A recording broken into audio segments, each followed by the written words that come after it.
आप बिल्कुल सही कह रहे हैं, जो महिलाओं का फैक्टर है, अगर बिहार में एमओआई में अगर जो एक टाइम था ना, या अभी भी कहें कि जो माई फैक्टर है, उसमें जो एम फैक्टर है वो भले मुस्लिम फैक्टर है आरजेडी के लिए, लेकिन जेडीयू या यूं कहें कि एनडीए के लिए एम फैक्टर और महिला फैक्टर है, जो कि एक तरीके से विनिंग फैक्टर साबित हो रहा है चुनाव दर चुनाव दर चुनाव। और ये बार बार हम देख रहे हैं, जैसा कि अभी अनंत विजय कह भी रहे थे, कि ये कोई पहली बार नहीं है और नीतीश कुमार की ये सालों की मेहनत है। 20-25 सालों में उन्होंने इस वोट बैंक को न सिर्फ खड़ा किया, मजबूत किया, बल्कि उनको वो एक तरीके से आत्मसम्मान और वो शक्ति दी है, जिसकी वजह से आज वो एक सेपरेट कंस्टिट्यूएंसी के तौर पे अपने आप को उसने स्थापित किया है। और महिलाएं निश्चित रूप से बहुत गेम चेंजर साबित हो रही हैं। उनकी कहानियां हिंदुस्तान में बहुत सारी महिलाओं को प्रेरित करेंगी, इसमें भी कोई दो मत नहीं है। और इसका बड़ा श्रेय नीतीश कुमार को जाता है और इसका फायदा चुनाव में भी दिख रहा है। तो हमने अभी तक आपको आंकड़े दिखाए,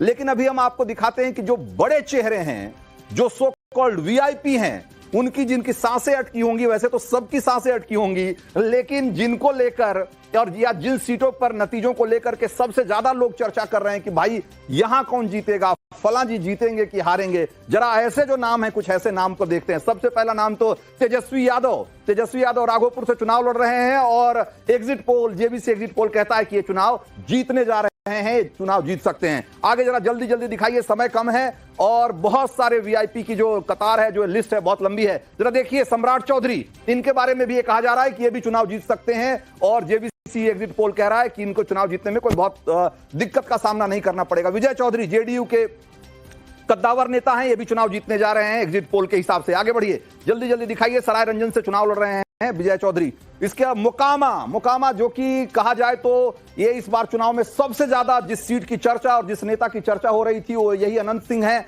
अनंत सिंह मोकामा से चुनाव लड़ रहे थे और वो चुनाव जीतने जा रहे हैं, तमाम सवालों के बावजूद, तमाम हो हल्ला हंगामे के बावजूद। कुम्हरार से केसी सिन्हा है, जो कि जन सुराज के टिकट पर लड़ रहे हैं और केसी सिन्हा की जो ख्याति है वो एक बड़े अच्छे मैथ टीचर के रूप में रही है और लाखों बच्चे इनकी किताबें पढ़कर, इनसे पढ़कर दुनिया में बहुत नाम कमाया है। जन सुराज के टिकट पर लड़ रहे थे, लेकिन कहा जा रहा है कि ये चुनाव हारने जा रहे हैं, कम से कम एग्जिट पोल तो यही कह रहा है। ये कुम्हरार, पटना की कुम्हरार सीट से चुनाव लड़ रहे थे।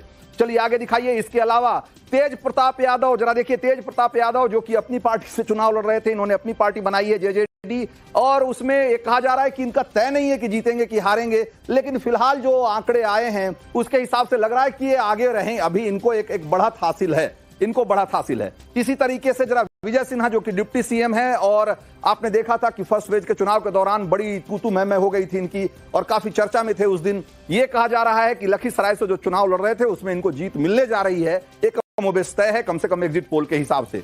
विजय सिन्हा डिप्टी सीएम बिहार के। इसके अलावा मैथिली ठाकुर, बिल्कुल बहुत एकदम से वाइल्ड कार्ड एंट्री मिली मैथिली ठाकुर को, और मैथिली ठाकुर के बारे में कहा जा रहा है कि अलीनगर से जो चुनाव लड़ रही हैं, ये पक्के तौर पर नहीं कहा जा सकता कि हारेंगी जीतेंगी, लेकिन एक बढ़त मिलती हुई दिख रही है इनको। ये आगे हैं और एक मजबूती से वहां हैं, और जो अंतिम फैसला है उसको लेकर के जो एग्जिट पोल है अभी श्योर नहीं है कम से कम। तो मैथिली ठाकुर अलीनगर से चुनाव लड़ रही। दरभंगा से संजय सरावगी, बीजेपी के बड़े नेता हैं राज्य की पॉलिटिक्स में, ये इनकी जीत पक्की मानी जा रही है एग्जिट पोल के हिसाब से। दरभंगा से चुनाव लड़ रहे हैं संजय सरावगी बीजेपी के टिकट पर। इसके अलावा जो बड़े चेहरे हैं उसमें रेणु देवी, जो कि बेतिया से चुनाव लड़ रही हैं, वो बीजेपी के टिकट पर, इनकी भी जीत करीब करीब पक्की मानी जा रही है। और इसके अलावा कुछ और अगर नाम है तो जरा जल्दी जल्दी दिखाइए, समय कम है। तो अगर देखा जाए तो आरजेडी से रीतलाल यादव, जो कि दानापुर से चुनाव लड़ रहे हैं, और बाहुबली की छवि रखने वाले रीतलाल यादव, और इनके बारे में कहा जाता है कि भाई दानापुर में एक तरीके से समानांतर सरकार चलाने वालों में से हैं, और ये भी चुनाव में कोई अच्छा नहीं कर रहे हैं, ये पीछे हैं। हालांकि ये पक्के तौर पे नहीं कहा जा सकता कि हारेंगे कि जीतेंगे, लेकिन फिलहाल स्थिति अच्छी नहीं दिख रही है रीतलाल यादव की। तो ये हो गए कुछ बड़े कैंडिडेट के बारे में हम आपको बता रहे हैं। और जरा छपरा से देखिए, जो आरजेडी के टिकट पर खेसारी लाल यादव, भोजपुरी के सुपरस्टार माने जाते हैं, ये इनके बारे में सबसे चौंकाने वाली बात जो है वो ये है कि ये कहा जा रहा है कि ये चुनाव हार रहे हैं, जबकि ज्यादातर लोग ये मानते हैं, या जो अमूमन आप बात करेंगे तो कहेंगे कि छपरा से तो खेसारी लाल यादव का जीतना तय है, लेकिन जो एग्जिट पोल है वो कह रहा है कि नहीं, छपरा से चुनाव हार जाएंगे या हार सकते हैं खेसारी लाल यादव, ये अपनी तमाम प्रसिद्धि के बावजूद। तो ये अभी हमने आपको दिखाया जो अभी तक जो बड़े चेहरे हैं वो उनके बारे में एग्जिट पोल हमारा क्या कहता है। हमारे कुछ और सहयोगी हमारे साथ हैं, राकेश पांडे हमारे साथ हैं। विद्यानाथ झा और राकेश पांडे बहुत लंबे समय तक बिहार चुनाव के दौरान अलग अलग जिलों में घूमते रहे, शोज करते रहे, ग्राउंड रिपोर्ट करते रहे। एक बार राकेश पांडे के पास चलते हैं। राकेश, ये जो आंकड़े हमने दिखाए और ये जो हमने कुछ चेहरे दिखाए, इनको देखने के बाद और आपका जो तजुर्बा रहा घूमने के बाद, कैसे दोनों को मिलाते हैं, कैसे कोलेट करते हैं दोनों? रंजीत जी देखिए, इलेक्शन यात्रा की शुरुआत मैंने बक्सर से की थी। बक्सर, भोजपुर, पटना, सारण, मुजफ्फरपुर, वैशाली, समस्तीपुर, दरभंगा, सहरसा, बेगूसराय तक मैं पहुंचा हुआ था। और इसमें मैं 2 सीटों की बातचीत खासतौर पर कर लेता हूं, जिसमें आप 2 चेहरों की बातचीत कर लेते हैं। एक तो दरभंगा मैथिली ठाकुर का और दूसरा छपरा से मैं बातचीत कर लेता हूं, यानी सारण से मैं बातचीत कर लेता हूं, जहां से खेसारी लाल चुनावी मैदान में है। अगर ये एग्जिट पोल ये कह रहा है कि मैथिली ठाकुर जीतती हुई दिखाई दे रही है और खेसारी लाल हारते हुए दिखाई दे रहे हैं, तो इसकी 2 बड़ी वजहें हैं। एक तो दरभंगा में मैथिली ठाकुर की जब वाइल्ड कार्ड एंट्री हुई थी तो जाहिर सी बात है वहां पर कैडर में बहुत नाराजगी थी, बहुत सारे लोग खिलाफत थे। तो दूसरी पार्टियों को यह सीखना चाहिए कि वहां की नाराजगी को कैसे मैनेज किया गया, कैसे सबको संतुष्ट किया गया। खुद बीजेपी की टॉप लीडरशिप ने लोगों से बातचीत की और कहा कि नहीं, आप लोग मैथिली ठाकुर को सपोर्ट करिए, और वो कैडर उनके साथ जाकर खड़ा हुआ। खेसारी लाल के साथ आप देखिए, खेसारी लाल यादव के बारे में क्या कहेंगे? समय कम है इसलिए मैं जल्दी पूछ रहा हूं आपसे। हाँ, मैं उसी पर आ रहा था, क्योंकि बीजेपी के अंदर कई सारे डिस्प्यूट थे। बीजेपी ने उन डिस्प्यूट के बाद भी अगर खेसारी लाल हारते हुए दिख रहे हैं तो फिर ये सोचना चाहिए आरजेडी को और खेसारी लाल को खुद सोचना चाहिए, क्योंकि राखी गुप्ता बहुत समय से और पार्टी पर उन्होंने बहुत खर्चा भी किया, वो निर्दलीय चुनावी मैदान में उतर गई।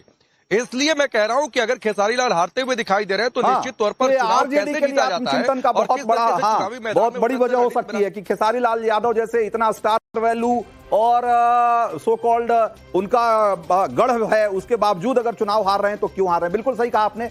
अब जरा समय की कमी है, इसलिए जल्दी में आपको दिखाते हैं। तो हमने जेवीसी एग्जिट पोल के नतीजे आपको दिखाए थे, जरा पोल भी दिखाते हैं आपको कि जो बाकी एग्जिट पोल्स हैं वो क्या कह रहे हैं बिहार चुनाव को लेकर के। जरा देखिए, पीपल्स इनसाइट करके एक जो सर्वे एजेंसी है वो कह रही है कि एनडीए को 133 से 148 सीटें, यानी कि अभी बहुमत दे रही है। महागठबंधन को 87 से 102 सीटें, जेएसपी को अगेन 2 सीटें दे रही है। मतलब जेएसपी में अगर आप देखेंगे तो किसी भी सर्वे एजेंसी ने उनको 2 से ज्यादा सीटें नहीं दी है। तो एक बात को लेकर के कंसेंसस है, अदर्स भी कमोबेश एक ही रेंज में है। और अगर देखा जाए तो सारे जो एग्जिट पोल हैं वो कमोबेश आपको एक रेंज में दिखेंगे।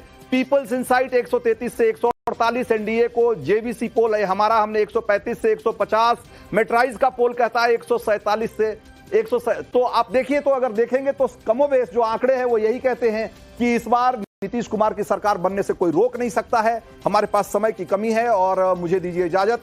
ब्रेक के उस पार देखिए नवभारत का एजेंडा।